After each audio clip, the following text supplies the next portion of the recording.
Maravilha. Bom, gente, já que estamos aqui, vamos lá. Então, se você não tem material, não tem problema, porque eu vou projetar aqui também, tá? Então, vamos começar com uma pergunta incômoda, tá? Opa, alguém aí está falando do churrasco de hoje, viu? Que acabou o churrasco, tá?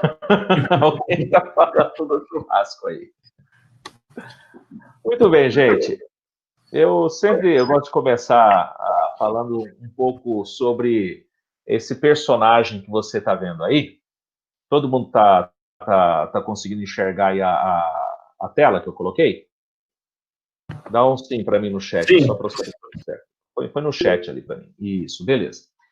Essa figura histórica que você vê aí é um teólogo luterano, o Dietrich Bonhoeffer. Dietrich Bonhoeffer, ele foi um dos principais líderes da resistência alemã ao nazismo, ok?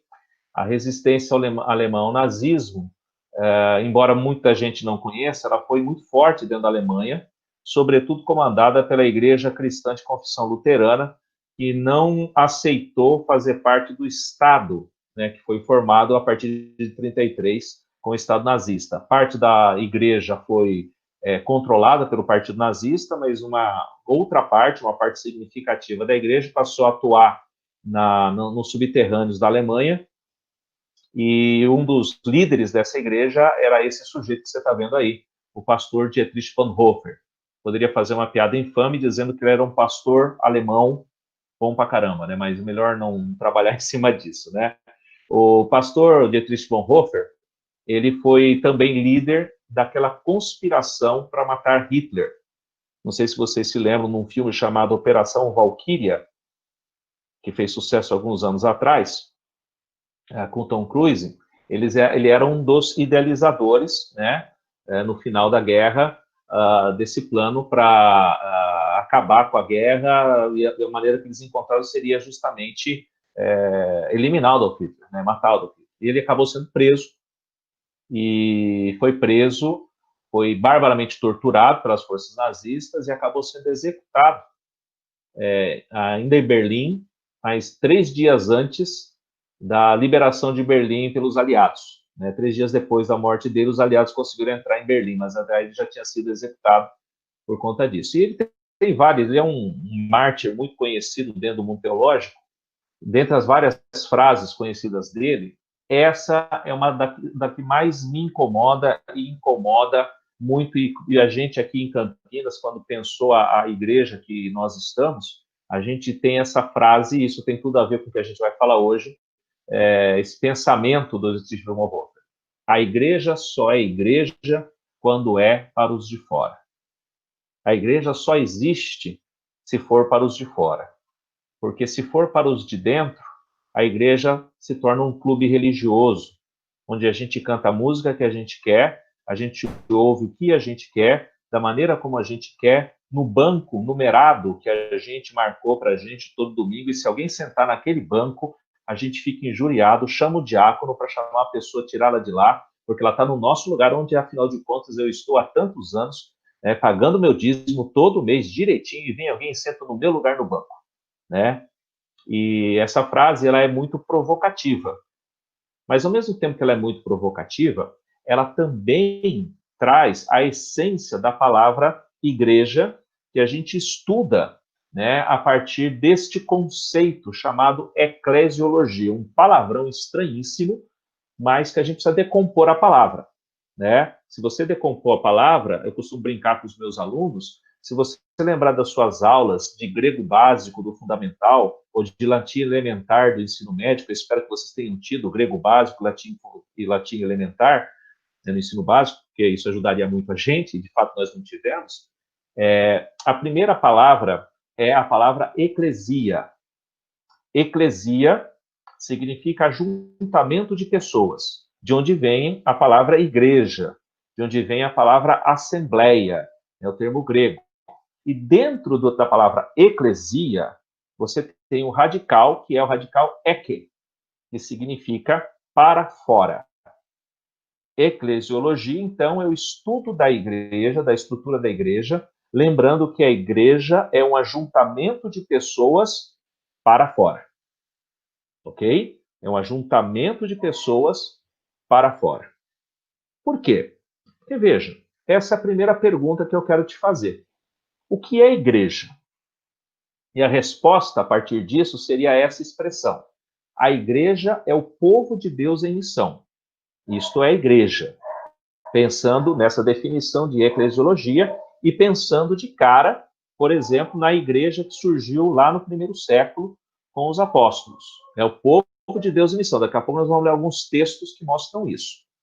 Agora, a pergunta seguinte é essa. Quando que a igreja, que é o povo de Deus em missão, surge na história? Alguns teólogos trabalham com duas hipóteses. Gênesis 12 e Atos 2.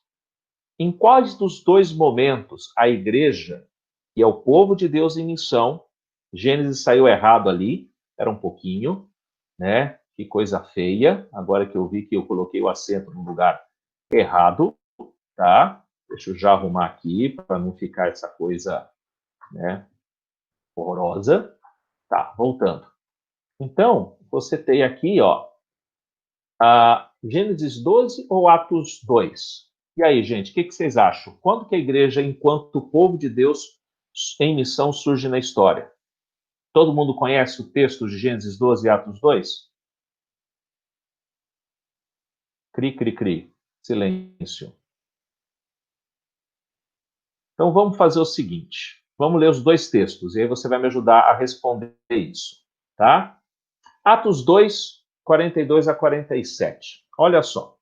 Eles, os discípulos, né, nós já estamos aqui pós-ressurreição, momento do Pentecostes, o discurso de Pedro já aconteceu, e ele diz o seguinte: eles, os discípulos, se dedicavam ao ensino dos apóstolos e à comunhão, ao partir do pão e às orações. Todos estavam cheios de temor e muitas maravilhas e sinais eram feitos pelos apóstolos. Todos os que criam mantinham-se unidos e tinham tudo em comum.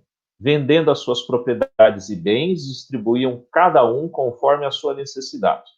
Todos os dias continuavam a reunir-se no pátio do templo, partiam o pão em suas casas e juntos participavam das refeições com alegria e sinceridade de coração. Fica tranquilo, vai projetar aqui, tá? Sinceridade de coração, louvando a Deus e tendo a simpatia de todo o povo.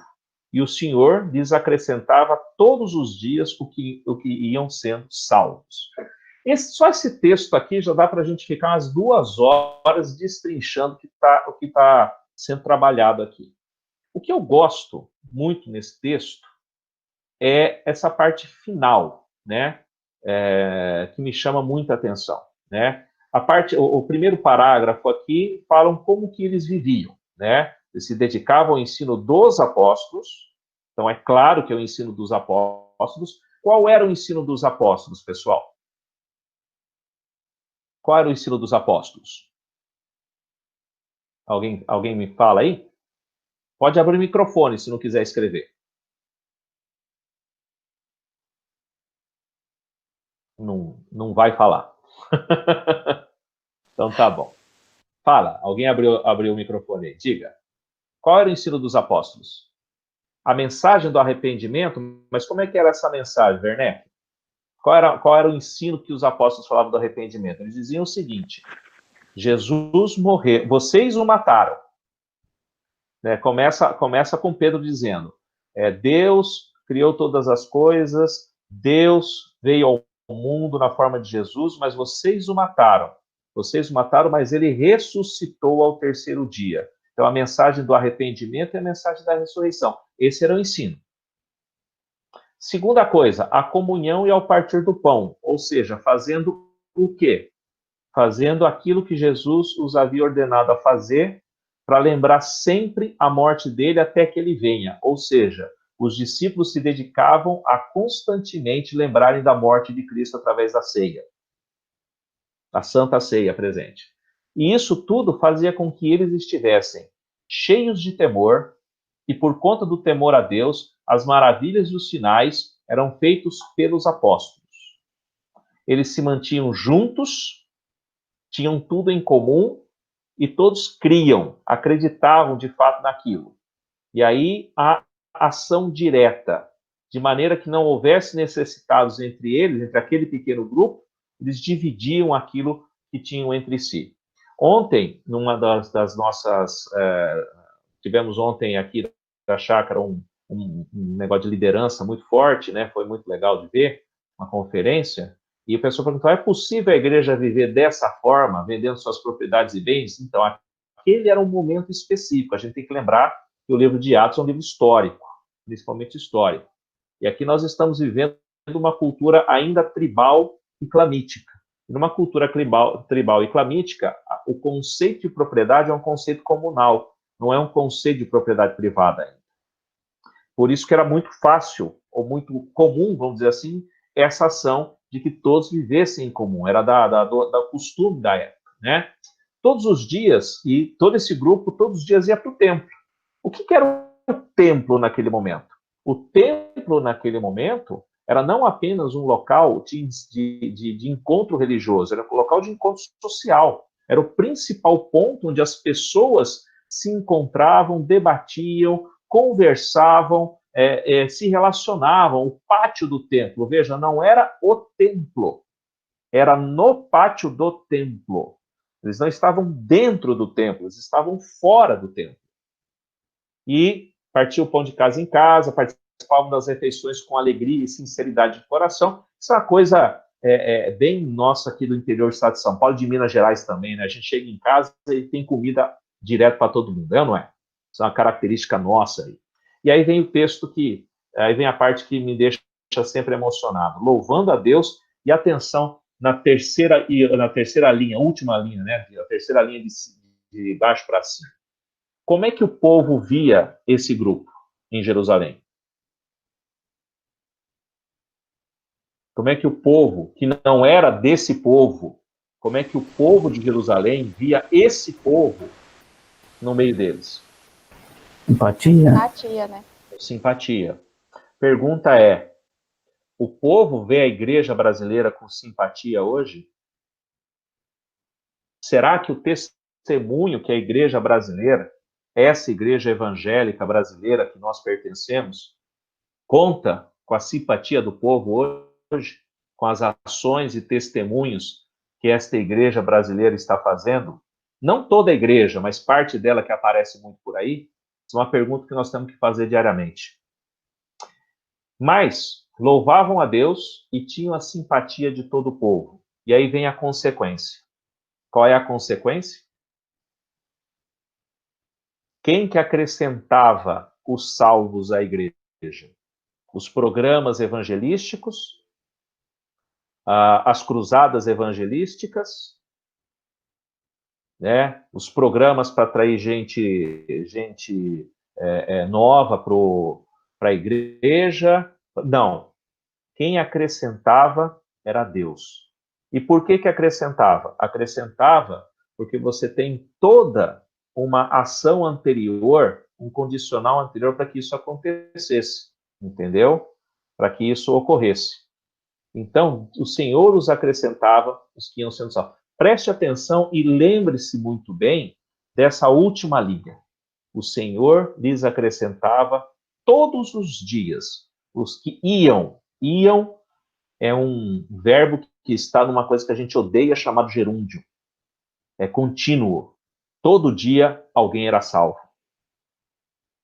Qual foi a última vez que aí na igreja onde vocês estão, e eu posso dizer por mim aqui, qual foi a última vez em que, num culto da igreja, você testemunhou gente espontaneamente, sem apelo, levantar e ir à frente para dizer que aceitou a Cristo e que precisa se batizar e quer entregar a vida a Cristo?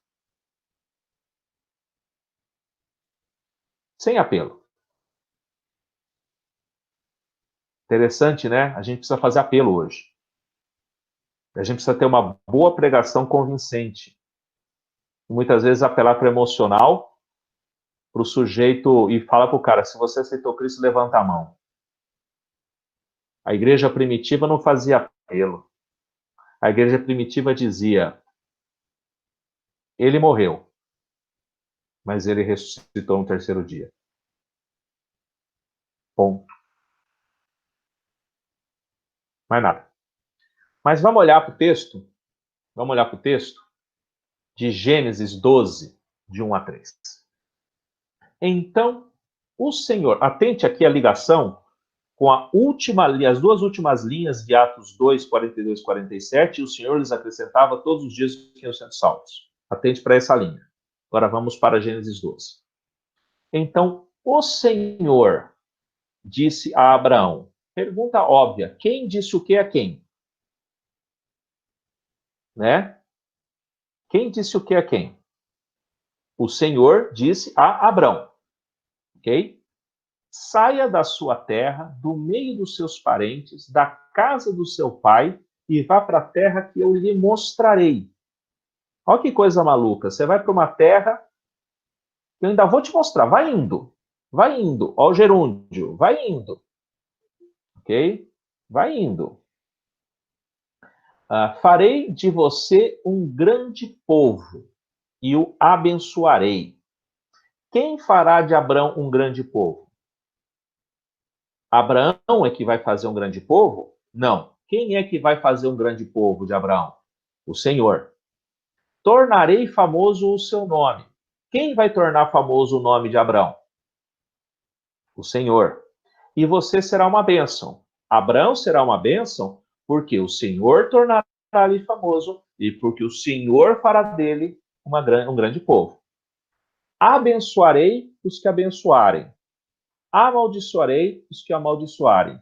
E por meio de você, que eu tornei famoso, que eu fiz um grande povo, por meio de você, todos os povos, culturas, etnias, todos os povos da terra serão abençoados. Quem que é o agente motivador desse processo todo aqui? Abraão ou o Senhor? Senhor. É o Senhor, certo? Agora uma pergunta meio óbvia.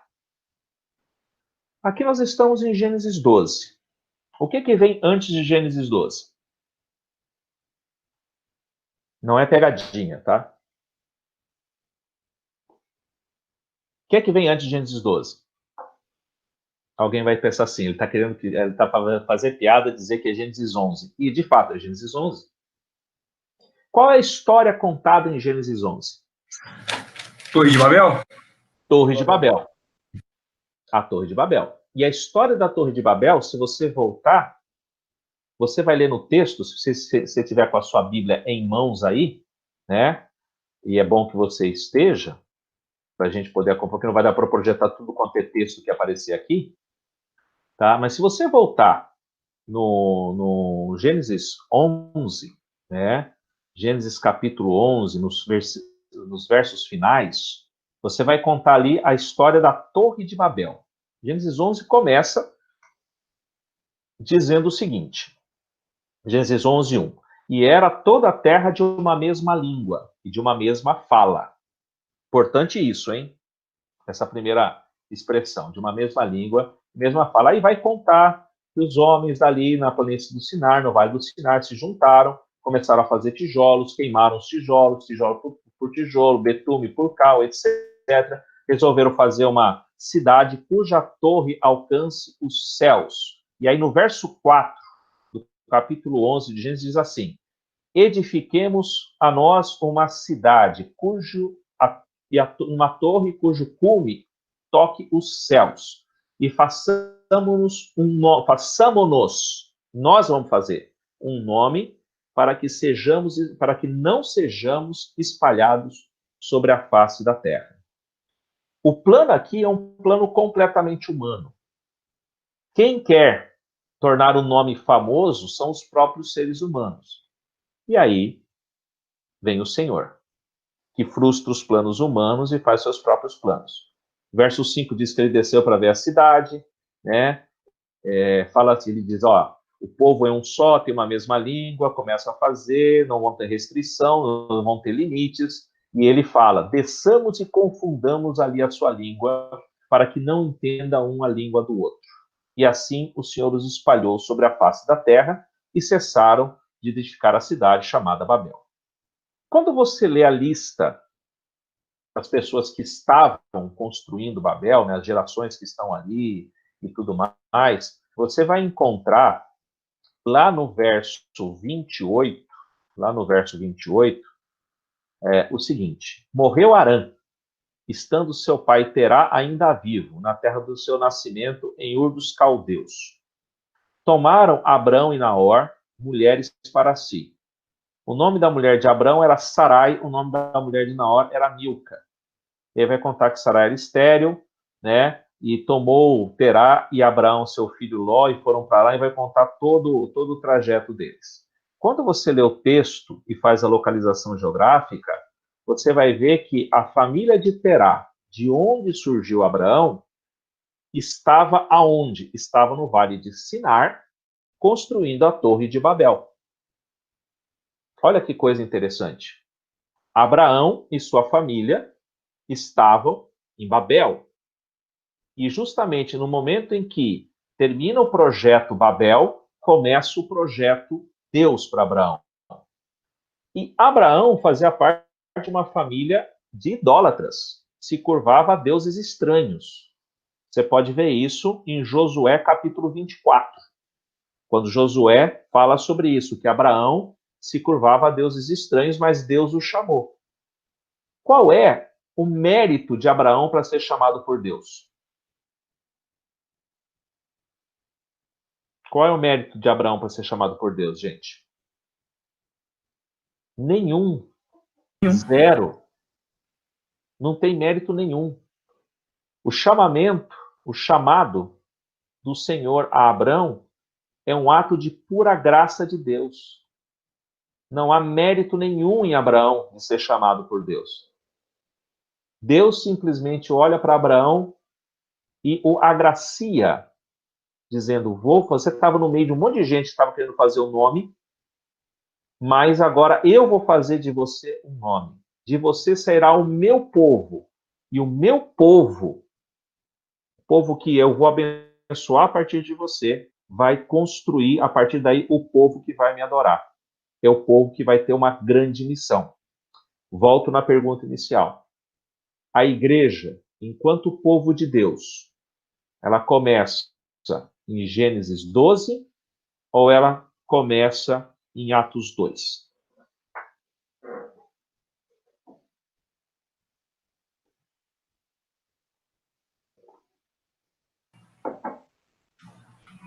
E aí? O ID começa em Gênesis, né? Ambos aceitáveis? O Harley está falando que id começa em Gênesis. Boa percepção, né? Saia, vá. Né? Pode ter começado em Gênesis 12, mas ter se consumado em Atos 2. Boa colocação. Né? Começou em Gênesis 12 e se consolida em Atos 2. E no meio desse processo todo tem um pequeno detalhe.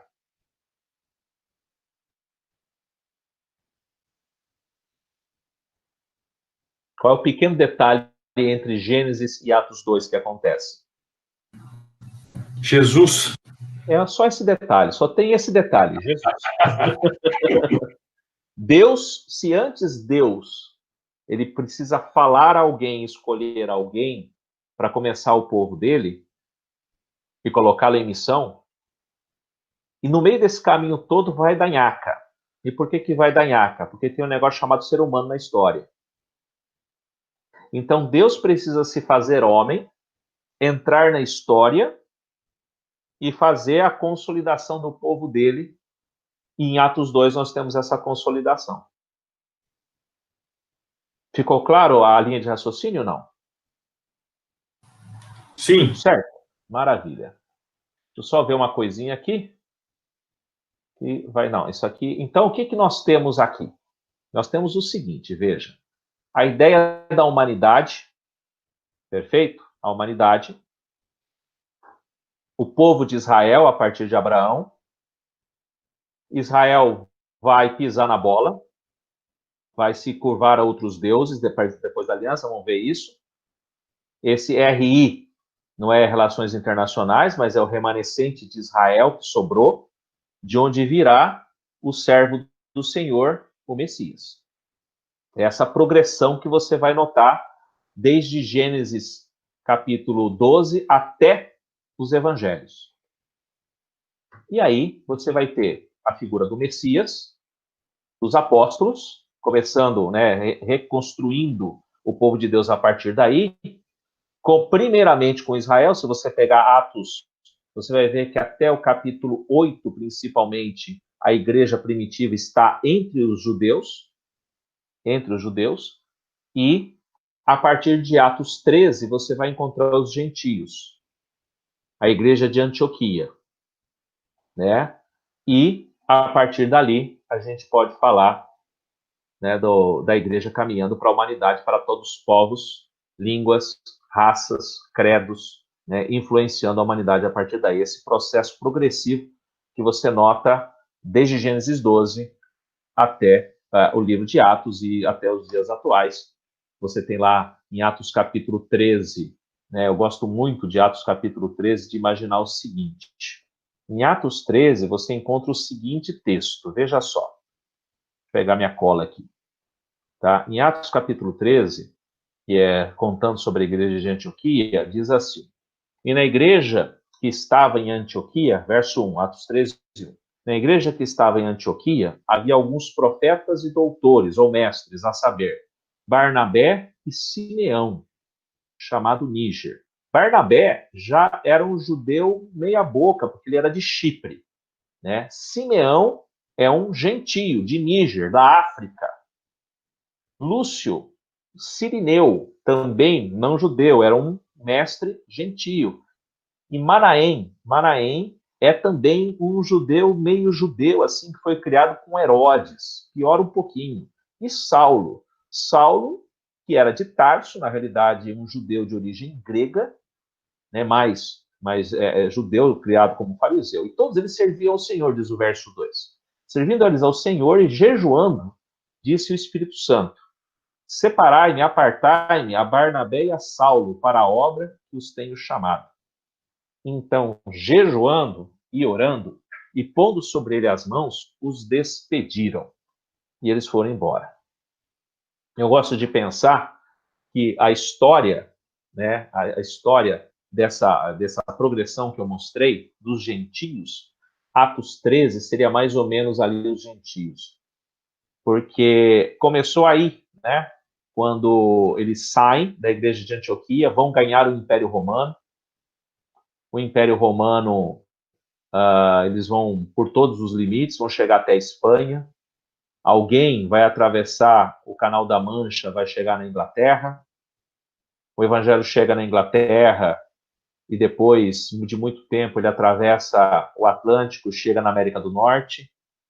Aí na América do Norte, missionários descem para a América do Sul, outros vêm da Europa para a região da América do Sul e do Brasil. No século XIX, os primeiros missionários evangélicos, reformados, protestantes, chegam ao Brasil, começam a andar e plantar igrejas, e aí, lá na igreja de Uberlândia, tinha doutores e mestres, e eles estão falando dessa história que começou há 2000 anos atrás, né? Nessa evolução que você está vendo aqui.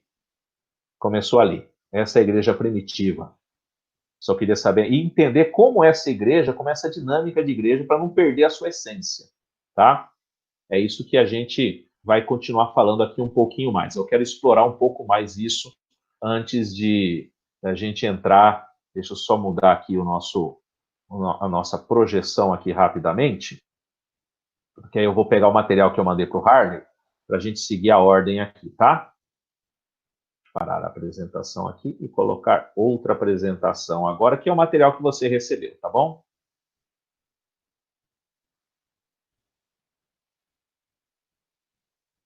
Apareceu aí o material? Beleza. Então, Sim. o que nós vimos até agora? Vamos seguindo aqui.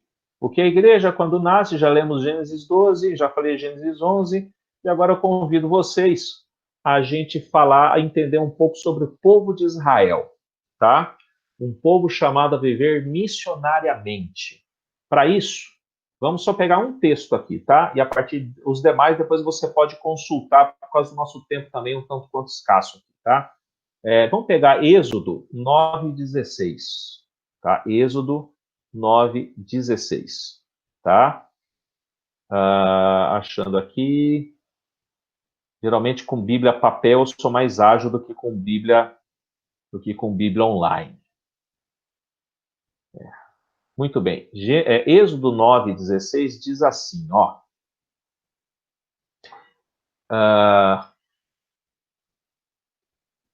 Mas, será que peguei certo aqui? 9:16? Exatamente, ó. Israel, um povo é chamado ver missionariamente. Diz assim Êxodo 9:16.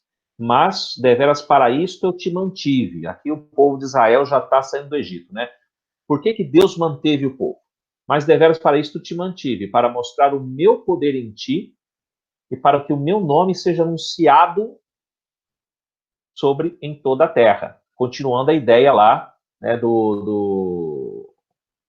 de Gênesis, que agora Deus está fazendo um povo para anunciar o seu nome em toda a terra. E quem tem o dever, a missão de anunciar o nome de Deus em toda a terra? O povo de Israel, que ele formou lá em Gênesis 12. Só que está passando por todo aquele problema. Nesse meio tempo já teve apostasia, já voltaram, já refez aliança, desfaz aliança, né? Já teve todos os problemas característicos do ser humano. Eu vou ler na versão da Nova Versão Internacional, que está um pouquinho mais fácil da gente entender esse 9:16, ó. Mas eu o mantive de pé exatamente com este propósito: mostrar-lhe o meu poder e fazer com que o meu nome seja proclamado em toda a terra. E aí eu destaco para você como fazer isso. Israel tinha que viver um estilo de vida. Você pode ler lá em Êxodo 19, 5 e 6 depois, com calma sobre isso. Sobre os atos do poder de Deus, né? Os trechos mostram, eu gosto principalmente de Daniel 6, 25, 27. Esse vale a pena a gente ler, porque tem muito a ver com a realidade que nós estamos vivendo hoje, dessa politização maldita que existe dentro da igreja, tá? Olha só, Daniel 6, 25 e 26 traz o decreto do rei Ciro, o verdadeiro, não aquilo que aparece por aí, tá? O rei Ciro, desculpa, rei Ciro não, rei Dario, perdão. O rei Dario diz assim, depois de ver todos os poderes de Deus livrando Daniel da cova dos leões, da forma de tudo aquilo lá, ele decreta o seguinte: então o rei Dario escreveu aos homens de todas as nações, povos, línguas e de toda a terra. Importante, o Império Persa foi o maior império da antiguidade, maior inclusive que o Império Romano. O mundo conhecido ficou sob o domínio persa durante muito tempo. Paz e prosperidade. Estou editando um decreto para que nos domínios do império os homens temam e reverenciem o Deus de Daniel, pois ele é Deus vivo e permanece para sempre. O seu reino não será destruído, o seu domínio jamais acabará. Ele livra e salva, faz sinais e maravilhas nos céus e na terra. Ele livrou Daniel do poder dos leões. E assim Daniel prosperou durante o reinado de Dario e de Ciro, o persa. Qual é o peso desse decreto de Dario? Dentro do Império Persa, o imperador era considerado um deus vivo. E esse Deus vivo está dizendo o seguinte: eu não sou Deus. Deus é o Deus de Daniel. Tamanho é o ato do poder de Deus ali. E mostrando como Israel viveu missionariamente através de Daniel no contexto do rei Ciro, né? Mandou para o cativeiro, Deus mandou o povo para o cativeiro justamente, e aconteceu ali, vamos chamar assim, de uma evangelização do povo persa a partir da ação de Daniel. E aí do conceito de adoração inclusiva. O que você entende por essa expressão adoração inclusiva, gente? O que seria uma adoração inclusiva? Já vou deixar aqui o próximo. Alguém poderia me dizer isso, me entender o que você entende por adoração inclusiva?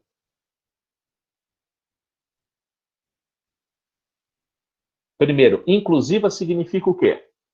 Incluir as pessoas na adoração, certo? Parece meio óbvio, não parece? Responde para mim.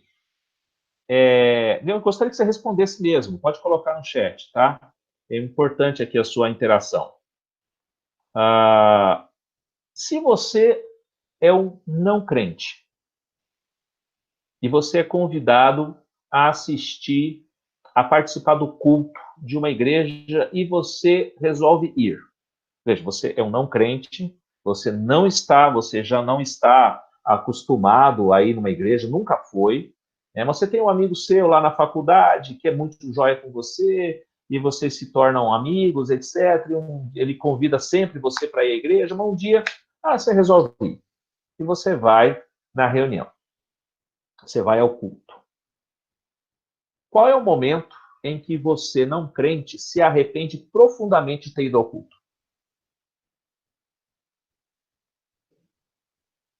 Em que momento? Diga. Sem saber as letras das músicas. Você se arrepende ali? Que mais? Esse é o momento que o cara se arrepende. Que mais? Quando pede para ficar em pé. Putz, esse é fantástico. Quem não é percebido na igreja geralmente é crente que não é percebido na igreja que fica chateado, Werneck. O cara que não é crente, a última coisa que ele quer é ser percebido. Entendeu? O cara, quando não é crente e vai no culto, ele vai primeiro, ele vai assim com medo do que ele vai encontrar. Segundo, isso aí são as experiências que a gente teve por aqui, que a gente está compartilhando com vocês, né? Ele não quer ser percebido. Primeira coisa, ele não quer ser percebido. Segunda coisa, você tem uma coisa que o crente, o não crente odeia, exato, Rodrigo, a apresentação dos visitantes. Esse negócio de o cara chegar, por favor, você que nos visita, fique em pé. Crente fica em pé. Levanta e diz assim, olha, eu sou de tal igreja, se bobear, ele até prega no momento ali dos visitantes. Tem crente que se bobear, prega, tá? Cumprimenta mais um 10 o mínimo. Nossa, aí né? Ainda fala, eu sou o presbítero Eduardo Baez, da Igreja Presbiteriana Chácara Primavera, muito bom estar aqui, participando com vocês, etc e tal. Agora, o não crente, ele não levanta. E se ele levanta, ele se arrepende de estar lá. Né? Porque aí, alguém lá na frente vai dizer assim, você vai lá e dê um abraço na pessoa que está chegando, diga que ele é muito bem-vindo. A pessoa não quer isso, gente. Isto não é incluir pessoas no culto. Eu vou dizer para você que isso é uma coisa que a gente aboliu aqui na chácara. A gente não faz. A gente saúda os visitantes, mas não pede para ninguém ficar de pé. Então, você, inclusive, está muito obrigado por você estar aqui. Tá? Um abraço, até mais, volte. E eles voltam. Eles voltam na semana seguinte. E na outra semana trazem os amigos e parentes. E quando você pergunta para eles, por que você ficou? 90% diz assim, porque ninguém me pediu para ficar de pé. Essa é a nossa cultura hoje. Né? Enfim, além disso, a Débora falou assim das músicas. Eu pergunto uma coisa, as músicas que nós cantamos, de fato, são músicas para louvor, adoração e glória de Deus e chamar as pessoas a adorá-lo, ou são as músicas que a gente gosta? Porque se você pegar o Salmo 100, ali eu coloquei Salmos 67, 96, 98, 100. O 96 e o 100 são mais conhecidos porque a gente canta nas nossas liturgias. Vocês já cantaram o Salmo 96? É uma gravação conhecida dos vencedores por Cristo. Cantai ao Senhor um cântico novo, cantai ao Senhor todas as terras, cantai ao Senhor, né? O Salmo 100. Salmo 100 é outro conhecido de nós, né? Celebrai com júbilo ao Senhor, vós todos moradores da terra, Cantai ao Senhor um cântico novo. Então, são salmos que convidam as nações a adorarem ao Senhor. São salmos, porque os salmos, eu tenho um teólogo que eu gosto muito, chama Carl J. Bosman, que foi um dos caras que escreveu a tradução da NVI, e ele tem um livro sobre salmos que ele diz que os salmos são os primeiros livros evangelísticos do Antigo Testamento, principalmente os salmos de convocação à adoração a Deus, que convidam todos os povos, não apenas o povo judeu, todos os povos a adorarem ao único Deus. Cantem ao Senhor todas as terras, celebrai ao Senhor todos os povos. Ok? E a igreja, a igreja brasileira, não só a brasileira, não vamos falar da brasileira, muitas vezes ela cria um gueto no qual ela canta só as músicas para ela que tem que dar para ela, sem que muitas vezes ela inclua o cara de fora. Sem que ela inclua a pessoa de fora, sem que ela... muitas vezes a pessoa ela fica constrangida de não estar de pé, né? Então ela fica de pé. E é o primeiro momento que ela ora e diz assim: Senhor, se o Senhor me tirar daqui, eu acredito no Senhor mesmo. Ou então, aí eu tenho um momento fantástico, aquele momento em que alguém lá na frente diz assim, vire para a pessoa que está ao seu lado e diga que você a ama. Pô, isso não, né, no nosso contexto é complicadíssimo. Tá? É até uma forçação de barra nesse sentido. Então são cuidados que muitas vezes precisam ser pensados. A gente precisa pensar a maneira de ser igreja, porque a gente tem que pensar lá em Atos 2. O que diz em Atos 2 que a gente leu? Aquele povo no pátio contava com o quê? Com a simpatia de todos. E muitas vezes os mínimos detalhes a gente não está vivendo, contando com a simpatia do povo. Não estou dizendo de fazer exceções ou se adequar à cultura, porque aquele povo da igreja primitiva, ele não se adequava à cultura. Ele não se adequava aos modismos. Mas ele vivia de acordo com o ensino dos apóstolos e em extrema comunhão entre si. E viviam naquilo que Cristo falou. O que fará com que as pessoas entendam que vocês são meus discípulos? Através do amor que vocês têm entre vocês. Ezequiel, para a gente caminhar aqui para o fechamento, que eu ainda vou abrir aqui para... Dá para abrir para perguntas, Hardy? Sim, pode abrir sim, viu? Só Rodrigo falando. Não. Pode sim. Pode sim. Pode Não, sim. mas até que hora? Só para eu saber meu tempo aqui. Até umas... Ó, por mim, vai até a hora que der, até a hora que puder. Vamos colocar umas 10h40? Tá, eu vou falar até então às 10h15, e aí eu abro para perguntas, tá? Beleza. Em Ezequiel 36, 22 e 23, esse dá para a gente abrir, que é um trecho curtinho, vai explicar a falha de Israel nesse sentido todo, tá? Então vamos lá em Ezequiel, você que está aí atento com a nossa jogada, Ezequiel 36. Ezequiel 36, 22 até 23. Olha só, olha o que diz lá. Diz assim: Por isso diga à nação de Israel, assim diz o Senhor soberano, não é por... Estou lendo a versão NVI. Não é por causa de vocês, ó nação de Israel, que eu vou fazer essas coisas, mas por causa do meu santo nome, o qual vocês, nação de Israel, que eu criei, que eu tirei do Egito, que eu escolhi, que vocês profanaram entre as nações para onde foram. Qual era a missão de Israel perante os povos que a gente viu? Anunciar o nome do Senhor, anunciar a soberania do Senhor. Mostrarei de novo, ele ou a gente, a santidade do meu santo nome, o qual foi profanado entre as nações, o nome que vocês profanaram no meio delas. Então as nações saberão que eu sou o Senhor, palavra do soberano Senhor, quando eu me mostrar santo por meio de vocês diante dos olhos delas. Olha que coisa doida, gente. Israel profanou o nome do Senhor entre as nações. Qual era a missão de Israel? Anunciar o nome do Senhor entre as nações. Israel profanou.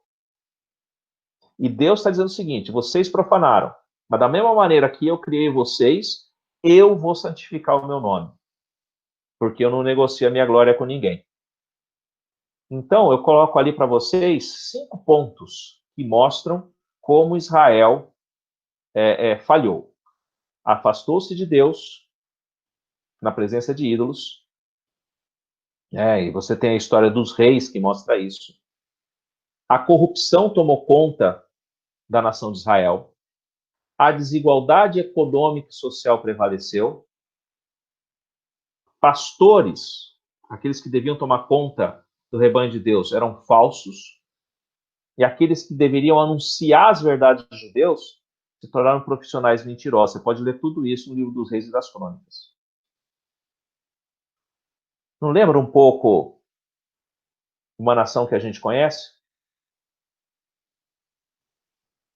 Eu não tenho dúvidas que há algum tempo Deus está pesando a mão sobre nós e nos depurando. O que vocês acham? Eu tenho certeza. Deus está depurando. Porque todo mundo falava que o Brasil seria o grande local do avivamento e tudo mais. Então Deus está pesando a mão.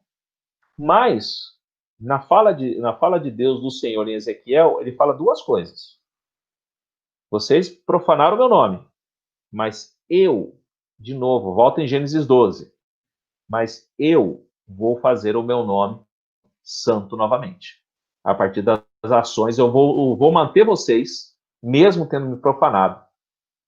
E a partir de vocês, eu vou mostrar o quanto eu sou santo. E aí ele começa, a falar sobre isso, e eu coloquei ali uma sequência, de versos para você poder ler e fazer as comparações, que são muitos versos. Eu espero que você faz o seguinte, vou dar uma dica para você: 1, 2, 3, 4, 5, 6, 7. Até domingo que vem, cada um desses versos aí, cada sequência que eu coloquei ali, você pode fazer o seu devocional diário para ler sobre condenação e promessa. Os primeiros versos, Jeremias 5:19, Isaías 3:14-15, Isaías 5:8, Miqueias 3:11, Ezequiel 13:2-17, Amós 5:2, todos os de Amós ali, 5:2, 8:2, 9:8, são todos os versos que falam sobre a condenação de Israel. E na sequência, os que vêm na sequência depois da condenação são os versos que falam da promessa de Deus se manifestar e fazer o nome dele santo. Então aqui eu deixo uma lição de casa para vocês. Fazer dessa sequência de 7 versos, o seu devocional diário. Cada dia uma sequência e você meditar sobre a condenação de Deus e a promessa de Deus. E Deus, a partir de nós, mesmo sendo profanos, mesmo sendo falhos, a partir de nós, ele manifestar o nome dele e a sua glória. Tá? Caminhando para o final, já respondo que chegou uma pergunta aí, só fechar aqui. Eu queria que alguém aí deixasse aberto Lucas 4:14-30 e outra pessoa deixasse no jeito Mateus 16:13-20. Eu vou pedir para o Harley ler para a gente Lucas 4:14-30. Dá para você ler para a gente, Harley? Dá sim. Você pode ler para nós, por favor? Lucas 4:14-30? Lucas 4:14-30. Nossa, barulhos de Bíblias esvoaçando. Você viu? Aqui eu tô só no online aqui, na Bíblia Online. Vai lá. Posso aqui? Lucas 4... Qual versão que você vai usar só para o pessoal? É na NVI? Não é não. Quer que eu pegue? É Almeidão? Quer que eu pegue aqui? Beleza. Manda bala. Então, pela virtude do Espírito, voltou Jesus para a Galileia e a sua fama correu por todas as terras em derredor. Só um instantinho. Você vai lendo, eu vou parando você para fazer as perguntas, tá? Beleza. Tá, então, nesse primeiro verso, onde Jesus estava? Ele estava indo, né, para Galiléia. Estava indo para Galiléia. Legal, continua. Ensinava nas suas sinagogas e por todo era louvado. E chegando a Nazaré, onde fora criado, entrou num dia de sábado, segundo o seu costume, na sinagoga, e levantou-se para ler. Legal, para aí. Onde Jesus estava, então, voltando para Galiléia, ele chegou na cidade dele, que é Nazaré, e para onde ele foi?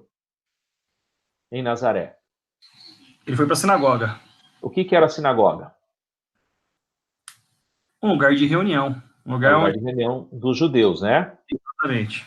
E o texto, na sua versão e na minha versão aqui da NVI, diz a mesma coisa no verso 16.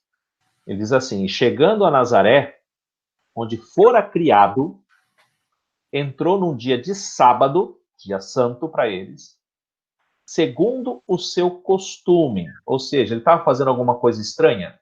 Não. Nem um pouco. Que era costume. Certo? Uhum. Levantou-se para ler. Era costume dentro da sinagoga alguém levantar para ler alguma coisa. Tá bom? Continua, Hardy, por favor.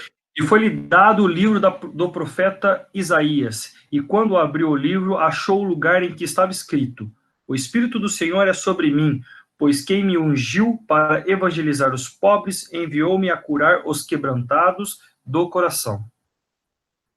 Pode continuar, vai ler. Apregoar liberdade aos cativos e dar vista aos cegos, e pôr em liberdade os oprimidos e anunciar o ano aceitável do Senhor. E cerrando... Na minha versão NVI, só um instantinho, na versão da NVI está assim: proclamar o ano da graça do Senhor. Continua. Uhum. E cerrando o livro e tornando a dá-lo ao ministro, assentou-se e os olhos de todos os da sinagoga estavam fitos nele. Para um pouquinho. Voltando no costume, qual era o costume? Alguém levantava, lia o texto e explicava o texto. Continua. Então começou a dizer-lhe: hoje se cumpriu essa escritura em vossos ouvidos. E todos lhe davam testemunho e se maravilhavam das palavras de graça que saíam da sua boca. E diziam: não é este o filho de José? E eles lhes disse: sem dúvida, me direis este provérbio: médico, cura-te a ti mesmo, faze também aqui a tua pátria tudo que ouvimos ter sido feito em Cafarnaum. E disse: em verdade vos digo que nenhum profeta é bem recebido na sua pátria, ou seja, na sua casa, né? Muitas versões. Em verdade vos digo que muitas viúvas existam em Israel nos dias de Elias, quando o céu se cerrou por 3 anos e 6 meses, de sorte que em toda a terra houve grande fome. E a nenhuma delas foi enviado Elias, senão Sarepta de Sidom, a mulher viúva. E muitos leprosos haviam em Israel no tempo do profeta Eliseu, e nenhum deles foi purificado, senão Naamã, o sírio. E todos na sinagoga, ouvindo essas coisas, se encheram de ira. E levantando-se, o expulsaram da cidade e o levaram até o cume do monte em que a cidade deles estava edificada, para dali o precipitarem. Ele, porém, passando pelo meio deles, retirou-se. Muito bem.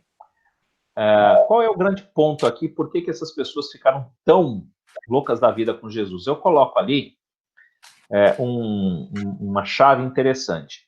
Toda vez que um texto do Antigo Testamento é citado no Novo Testamento, a gente que gosta de estudar a Bíblia tem que fazer o quê?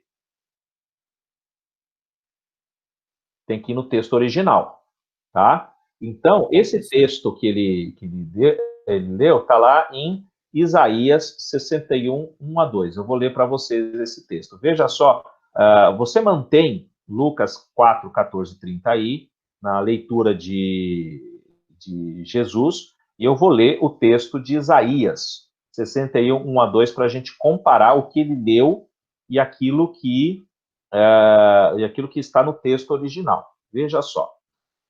O texto de Isaías 1 a 2 diz assim, ó: o Espírito do Senhor Deus está sobre mim. Até aí tudo bem, tá igual. Porque o Senhor me ungiu para pregar as boas novas aos mansos. Enviou-me para restaurar os contritos de coração e proclamar a liberdade aos cativos e a abertura de prisão aos presos. apregoar o ano aceitável do Senhor e o dia da vingança do nosso Deus, e consolar todos os tristes. Qual a diferença entre esse texto e o texto que Jesus leu em Lucas 4, 14 a 30? O que ele não leu do texto?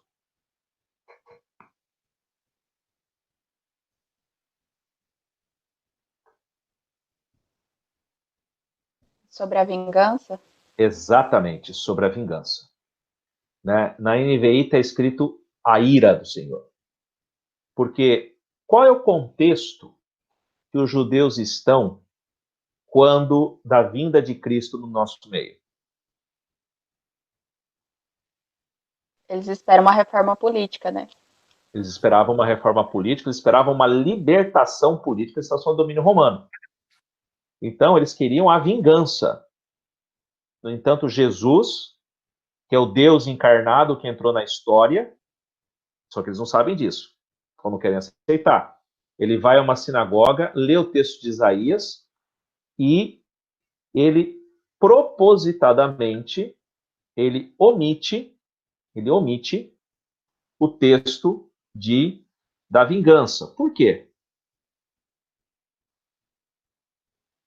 Por que será que ele omitiu o texto da vingança?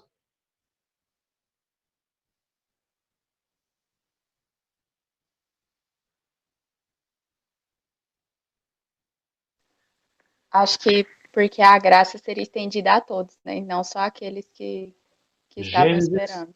capítulo 12. A função do povo de Deus e o remanescente do povo de Deus nesse momento é encarnado na figura de Cristo. A função do povo de Deus é a vingança ou a função do povo de Deus é a graça?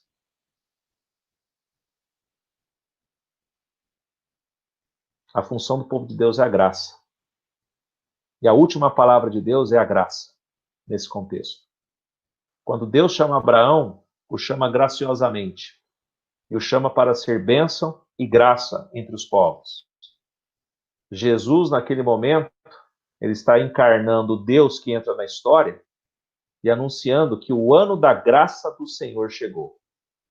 E não a vingança. O povo quer a vingança. Mas Cristo, que é o Deus encarnado, está dizendo para eles o quê? Não é a vingança, é a graça. É a graça de Deus. Que agora está encarnada aqui. Só que a reação do povo que quer vingança não aceita isso. E o quer matar, o quer se livrar dele. E isso está diretamente ligado com o primeiro capítulo do Evangelho de João. Veio para o que era seu, mas os seus não o receberam. E todos os quanto receberam, Deus deu o poder de serem chamados do quê? Filhos de Deus, aqueles que creem no seu nome. E segundo Efésios 2, você só pode crer no nome de Cristo como Senhor e Salvador, se isso for mediante o quê? Mediante a graça de Deus na sua vida. Amém, igreja? Amém. Amém, né? Amém. Para a gente fechar, que eu já estendi 4 minutos, vamos pegar Mateus. Quem pegou Mateus 16, 13 a 10? 13 a 20? Quem está facinho aí para ler para nós? Eu posso ler aqui. Você pode ler, Rodrigo? Faz favor. Sim. Chegando Jesus à região de Cesareia de Filipe, perguntou aos seus discípulos: quem os outros dizem que o Filho do Homem é?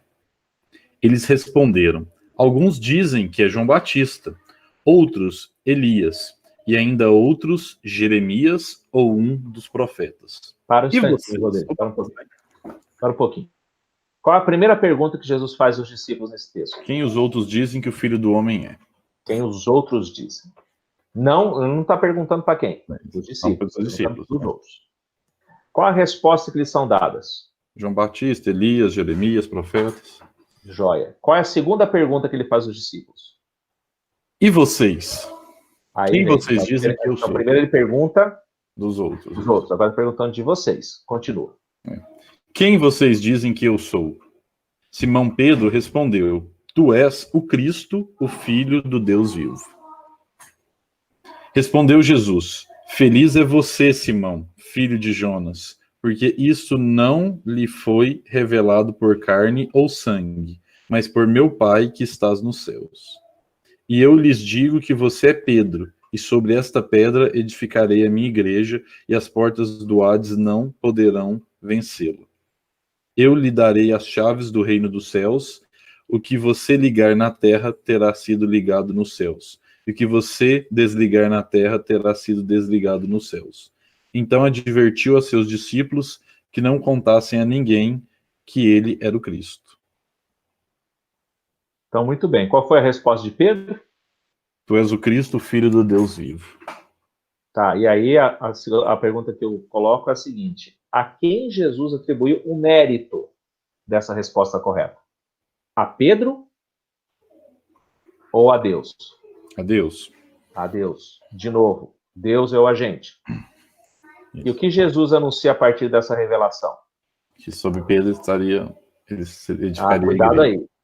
Cuidado aí. Sobre esta pedra edificarei a minha igreja.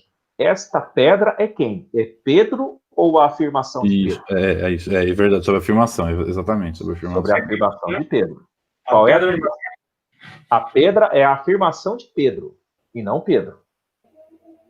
Porque a afirmação de Pedro, na realidade, não é a afirmação de Pedro. Isso, sim. É a afirmação de quem? De Foi Deus, revelada por Deus através de Pedro. De novo, Gênesis 12. Eu vou fazer. Eu vou fazer um povo, eu vou abençoar, eu vou fazer seu nome conhecido. É a minha revelação que vai fazer a minha igreja. Então, Jesus está querendo dizer aos discípulos justamente isso, que toda essa ação é a ação de Deus. Tudo bem? Sim. Então, nós estamos aí vivendo esse chamado Novo Israel. O Novo Israel que somos nós, a comunidade dos discípulos de Jesus em missão.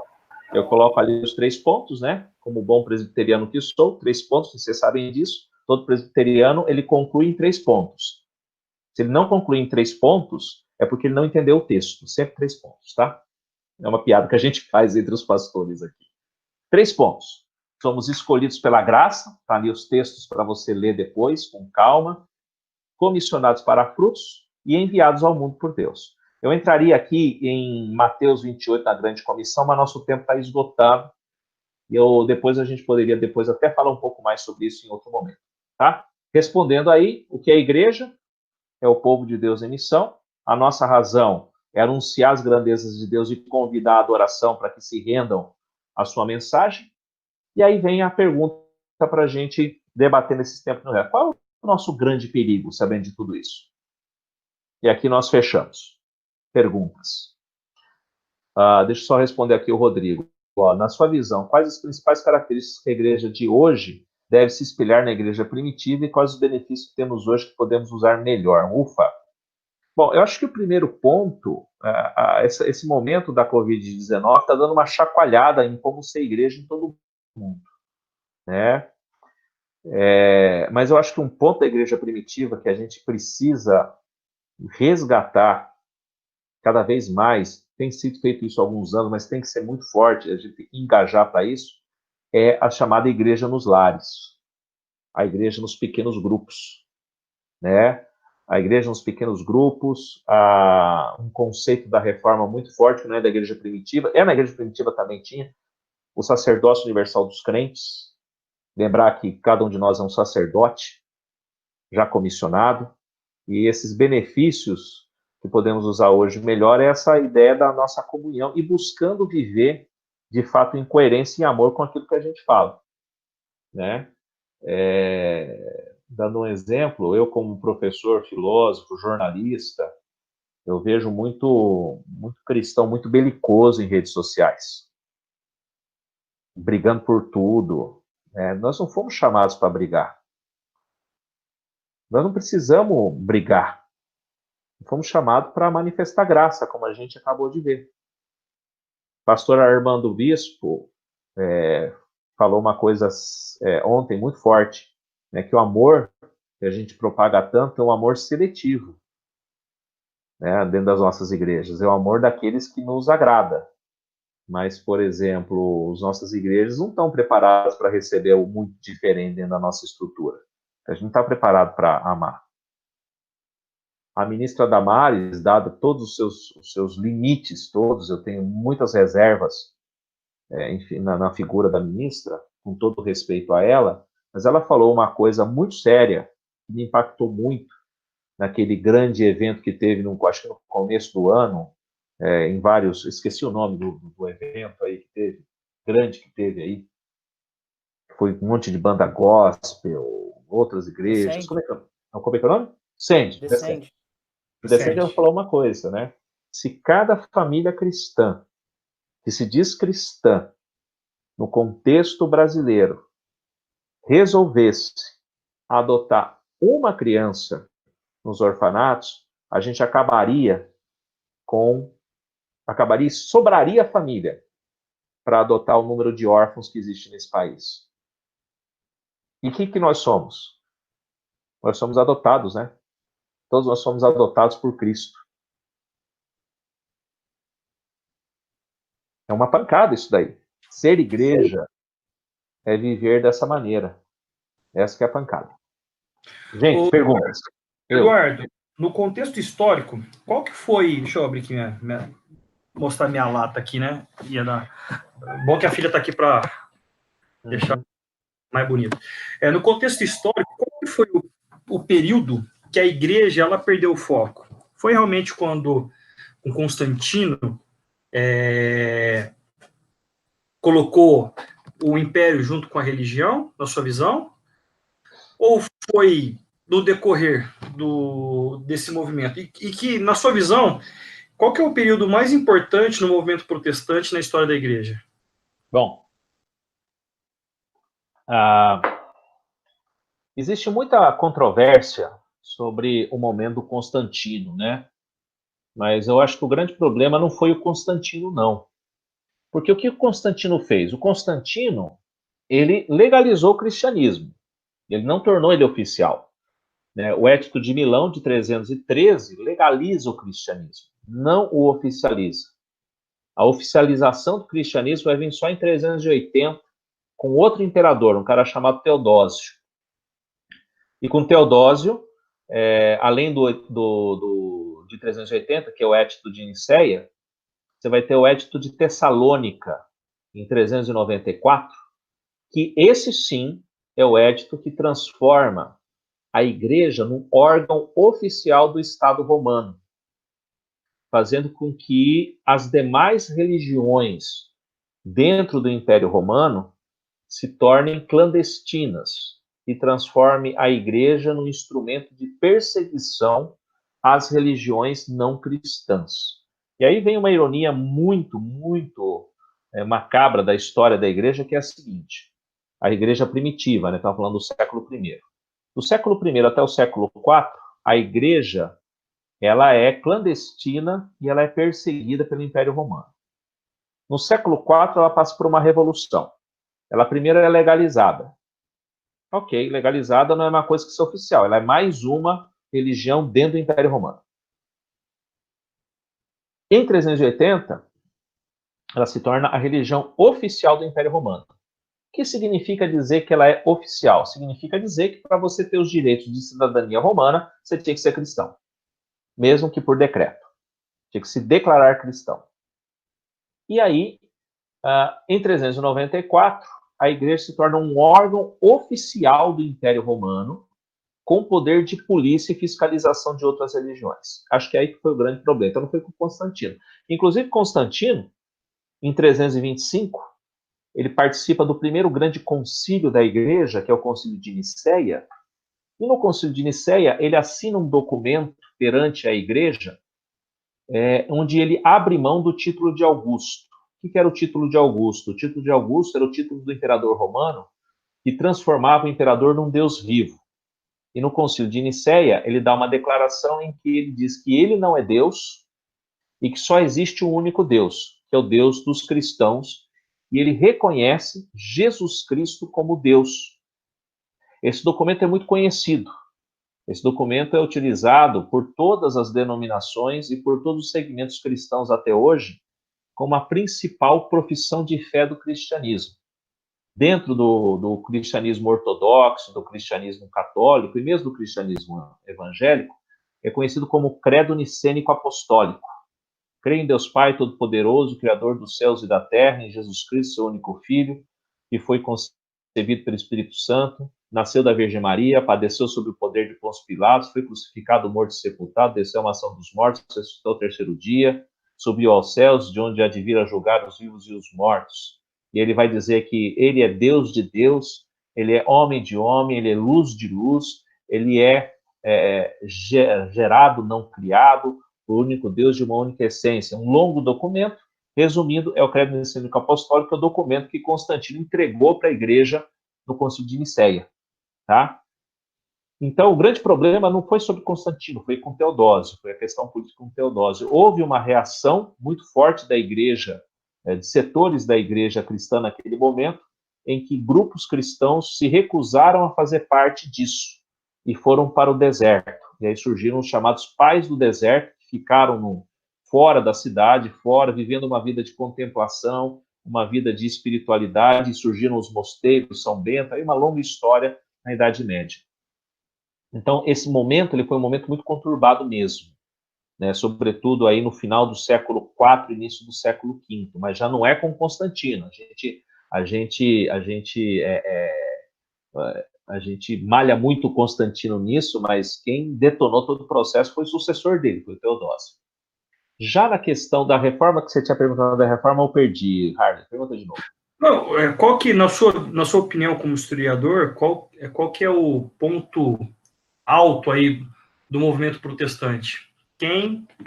A gente sabe que tem Lutero, que foi, né, a pessoa responsável pela reforma aí, mas fora Lutero, quem que é a pessoa, na sua visão histórica, que impactou bastante a história dentro do movimento protestante? Puxa vida, aí é complicado, porque eu tenho muitos como se diz, muitos faróis aí dentro do movimento protestante, né? Lógico que os fundadores, tirando o Henrique VIII, que tem o seu mérito também, apesar de ter cortado a cabeça das esposas, tem alguns méritos de ter feito e ter enfrentado a igreja medieval naquele momento, mas eu gosto de pensar que a reforma protestante, ela não foi apenas uma reforma de cunho religioso. A reforma protestante foi uma reforma em todos os níveis. Pra você ter uma ideia, a reforma protestante, ela foi responsável pela maior reforma educacional da Europa em todos os tempos. Por quê? Porque um dos pilares da reforma é a livre interpretação da Bíblia. Deus dotou o ser humano que está salvo do Espírito Santo, então ele tem condições de ler e interpretar as Escrituras sem intermediário. Só que tinha um problema quando isso aconteceu. 90% da população era analfabeta. Como é que um sujeito analfabeto vai ler e interpretar a Bíblia? Então as igrejas começaram a alfabetizar os seus fiéis, com base na palavra de Deus. Surgiu aí um negócio chamado Escola Bíblica Dominical. A Escola Bíblica Dominical, ela surge para quê? Para que antes dos cultos, os crentes pudessem aprender a ler as Escrituras. Não era uma escola bíblica no sentido de aprender doutrina. Aprendia-se doutrina também, mas aprendia-se a ler e escrever primeiramente, né? Através das Escrituras. Aí, essa foi essa grande reforma educacional. Aí eu vou para o século XVIII, eu tenho um movimento muito forte na Inglaterra chamado Movimento Metodista, que surge com os irmãos Wesley, John e Carlos Wesley, que vão tirar o movimento protestante, a reforma protestante, do chamado elitismo intelectual britânico. Porque a reforma protestante, ela é um movimento elitista no começo, é um movimento da nobreza, é um movimento do rei da Inglaterra que rompe com a igreja. Quando os servos resolvem fazer a sua reforma, são massacrados pelos nobres luteranos, né? Lutero consentiu com o massacre de camponeses, é um homem do seu tempo, o próprio Calvino.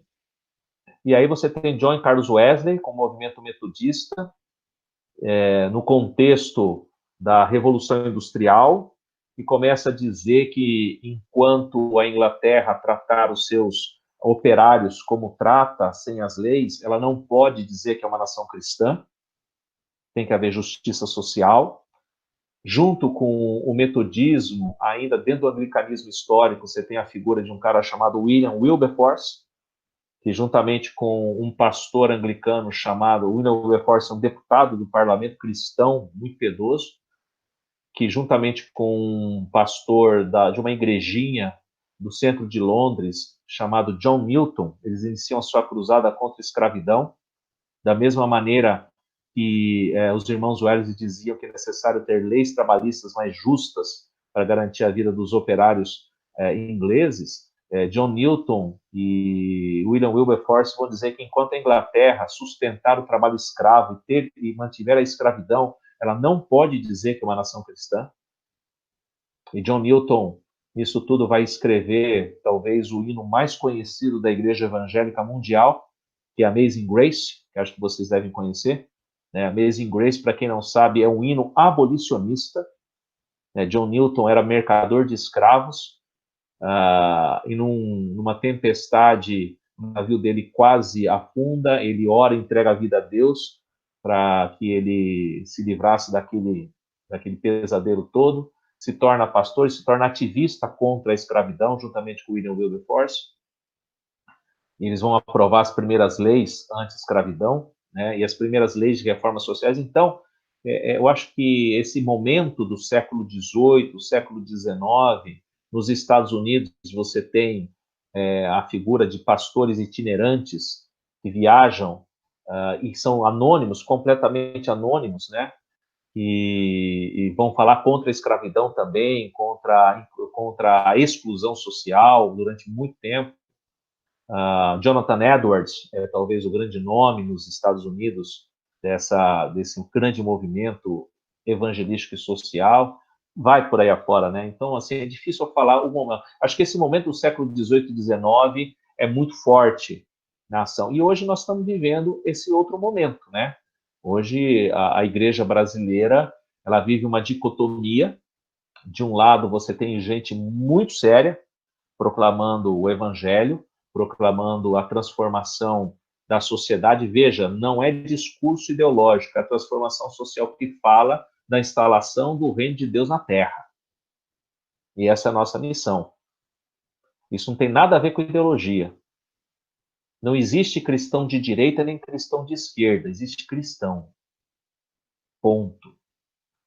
A graça, o evangelho não tem lado. Não tem esse negócio, eu sou cristão de esquerda. Então, desculpa, você é de esquerda, cristão você não é. Eu sou cristão de direita. Desculpa, você é de direita, cristão você não é. Não tem lado. Não existe. A igreja tem que ser muito mais de esquerda. Não, a igreja não tem muito mais de esquerda, muito mais de direita. A igreja é o reino de Deus. A igreja é a manifestação do reino de Deus na Terra. E qual é a manifestação do reino de Deus na Terra? É a graça. É agirmos com graça, seja para a direita, seja para a esquerda.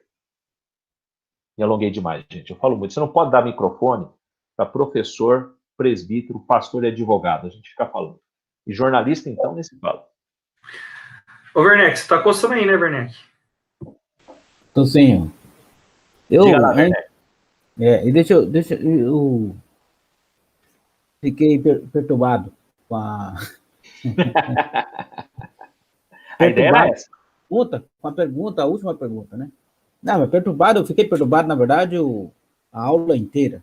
Mas a última pergunta me perturbou mais. O perigo.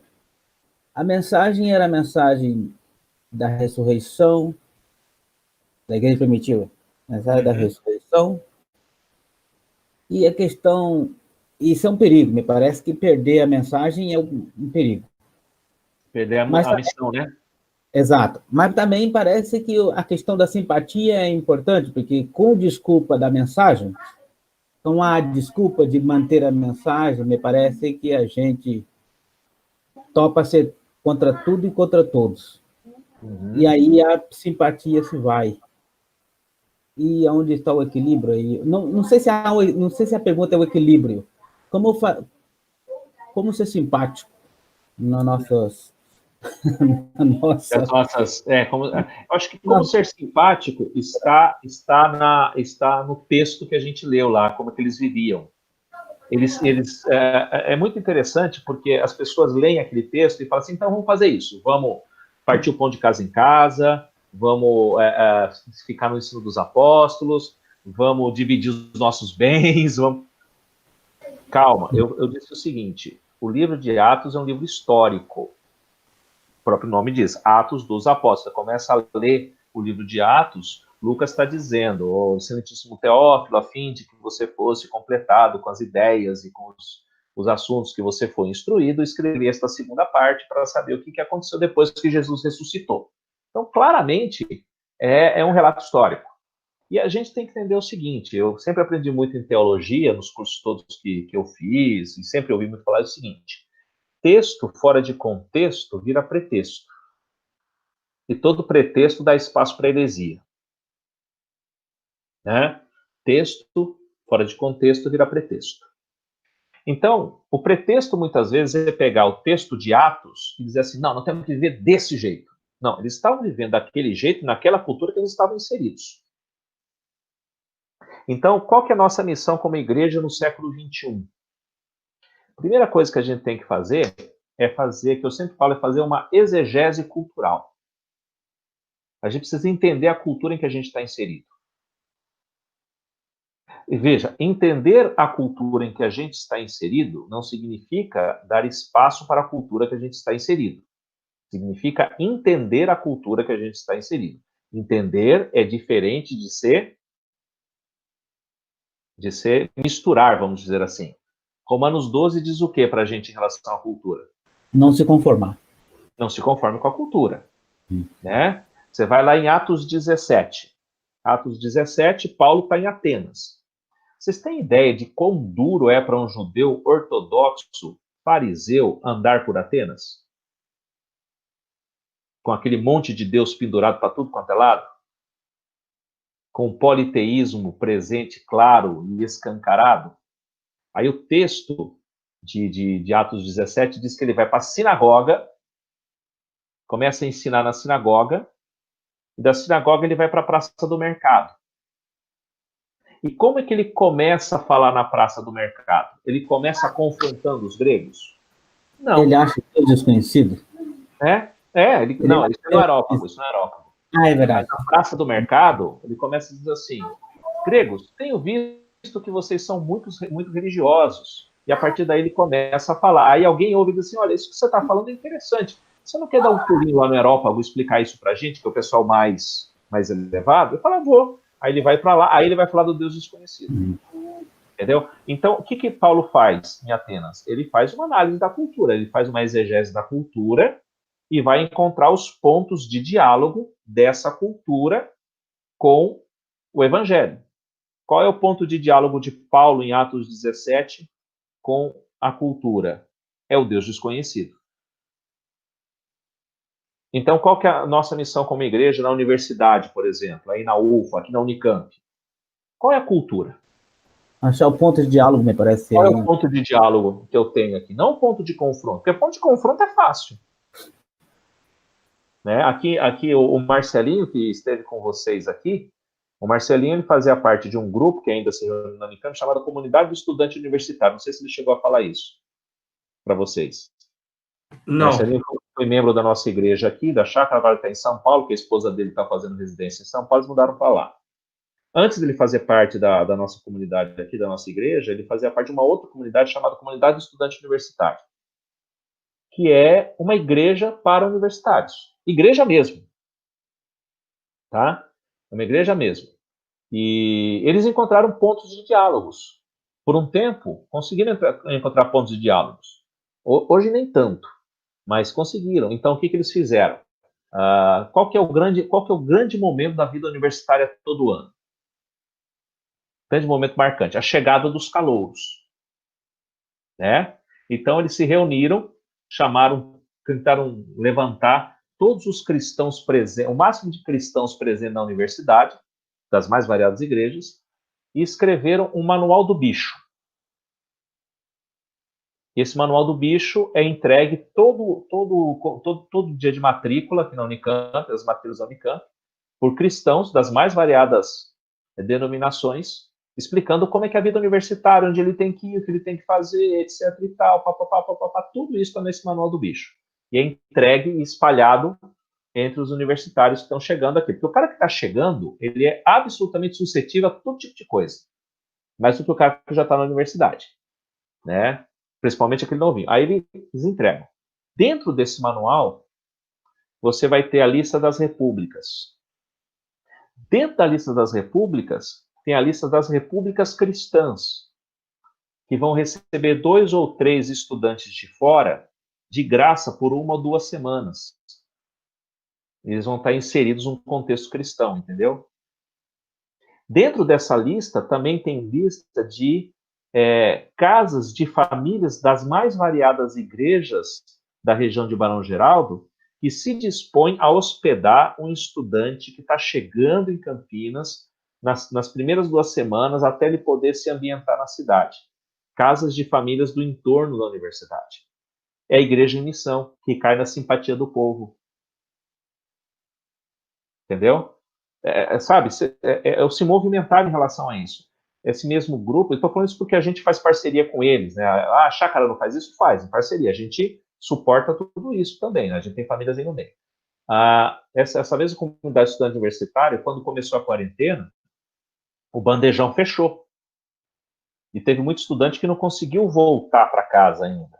Ao fechar o bandejão, esse pessoal ficou sem alimentação, certo?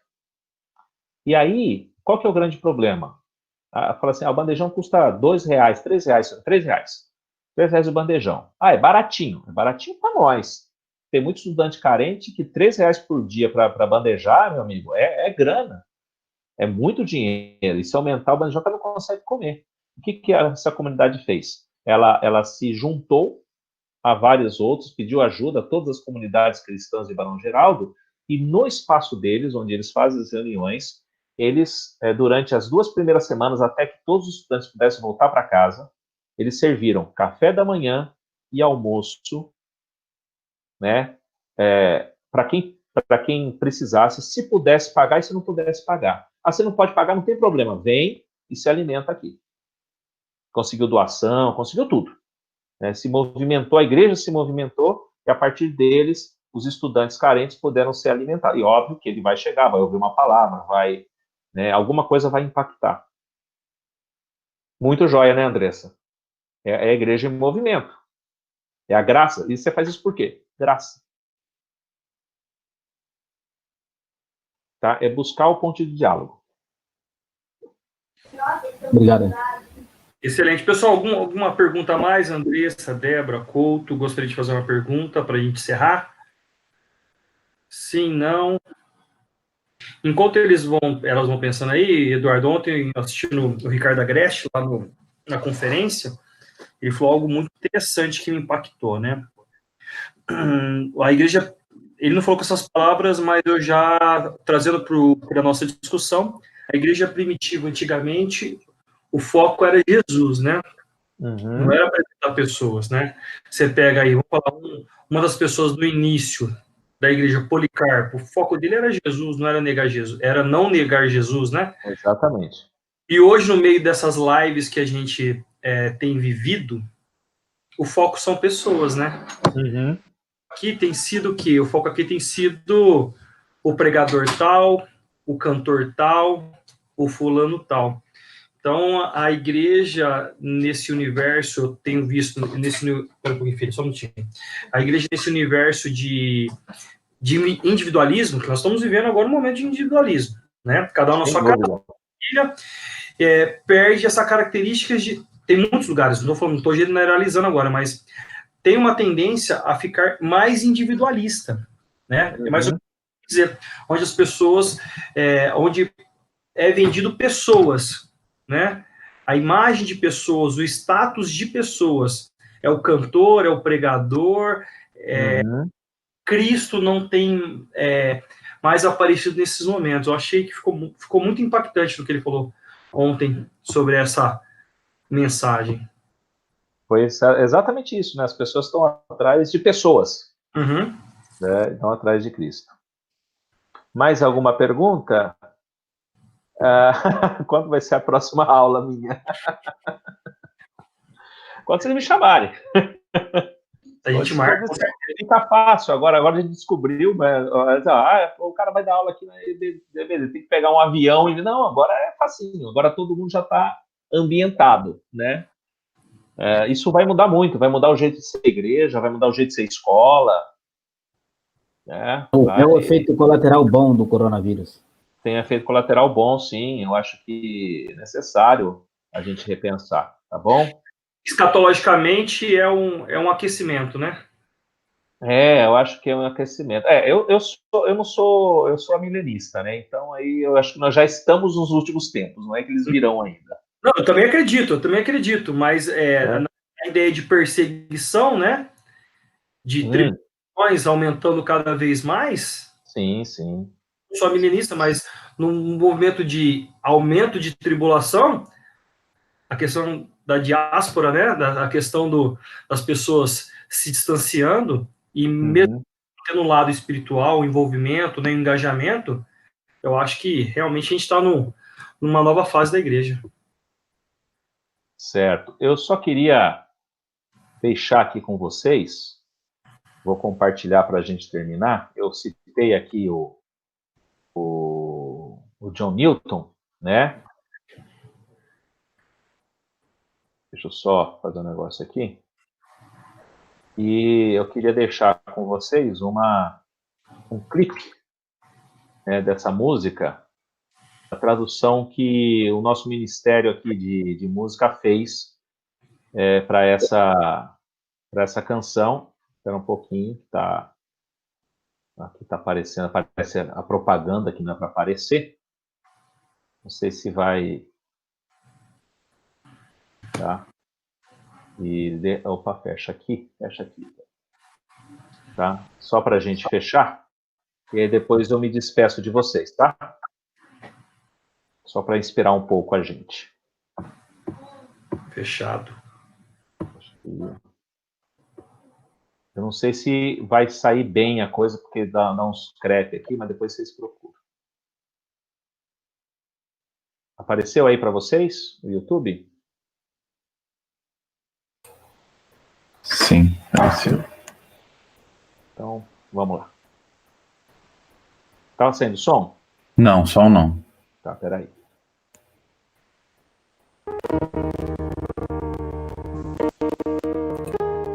Tá cortando o som, né? Tá. Então, peraí. Deixa eu voltar aqui.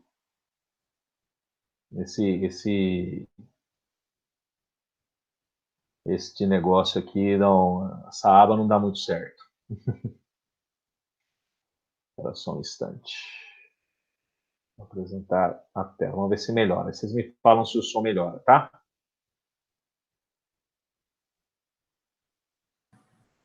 Apareceu o som aí? Apareceu a tela? Sim. Tá, deixa o som tá melhor.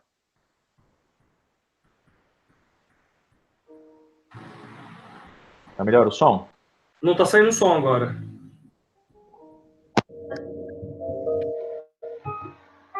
E agora? Agora sim. Preciosa graça de Jesus, perdido me encontrou, tão cego andava, nele vi a luz da morte me salvou. A graça libertou-me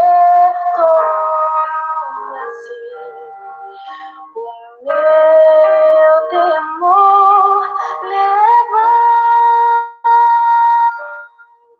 Oh, quão preciosa é para mim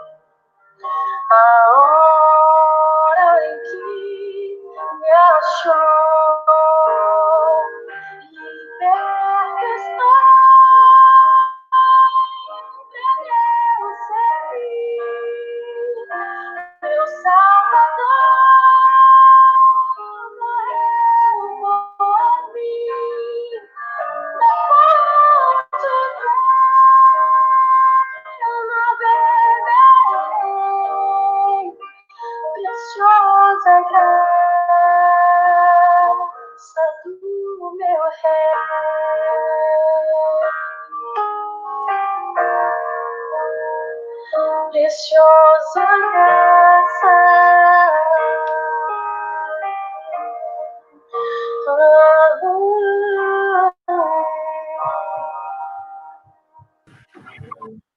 Muito bom. Muito bom. Cá estamos nós. Que seja essa minha oração sempre. A graça de Deus sobre as nossas vidas. Gente, obrigado pelo tempo aí com vocês. É um privilégio, uma honra poder estar aqui. É bom rever o Harley depois de tanto tempo. Tá? E minhas redes sociais, se vocês quiserem seguir lá no YouTube, eu estou com História com Baez. Tem o meu Instagram, tá? Onde eu compartilho muita coisa de aulas e tudo mais, que é o Professor Eduardo Baez Oficial, tá? E é isso, o Twitter do Baez, mas eu não uso muito, eu uso mais o Instagram e o YouTube lá com as aulas. Você pode ficar por lá, tá bom? Programa de rádio, de quarta-feira às 11. Programa de rádio, web rádio, na realidade, né? O programa Rádio Ação, que é da APECOM, Agência Presbiteriana de Comunicação e Evangelização, toda quarta-feira, às 10 horas da manhã. Essa semana a gente entrou às 11, estamos acertando aí, mas às 10 horas da manhã você pode entrar lá no Facebook, pelo Facebook da Igreja Presbiteriana do Brasil. Você entra lá, a gente vai estar às 10 horas da manhã, transmissão ao vivo com as notícias da semana e a Cosmovisão Cristã. Um programa muito legal, onde a gente pega, como o próprio nome já diz, as notícias, tudo que está acontecendo e olha com os olhos da Cosmovisão Cristã, né? Como Cristo olharia para aquela notícia, o que ele falaria com aquilo, né? E também tem muita descontração. O Hardy já assistiu, a gente também brinca bastante lá com a galera lá, tá? Às vezes a pessoa fica brava, porque a gente brinca muito, mas até aí, meu amigo, tirem a gente do ar. Ô, Eduardo, obrigado novamente. Deus te abençoe, viu? Obrigado pela oportunidade. Teremos mais oportunidade, com certeza, de a gente usar essa ferramenta aí, que é a internet, para a honra e glória de Deus, né? Para a honra de Jesus. Tá? Andressa, obrigado, Andressa. Muito bom estar com vocês. Débora, obrigado. Tá? E espero que vocês tenham aproveitado bastante. Aí, o material está com o Harley. Tá? Quem quiser depois para pegar aí o material, já deve ter mandado, certo? Mandei já. Beleza, gente. Fiquem com Deus. Eu vou agora para o culto da igreja que está acontecendo, tá? Deus abençoe. Bom culto. Fica com Deus. Um grande abraço. Fiquem com Deus. Tchau, tchau. Pessoal, tchau, tchau.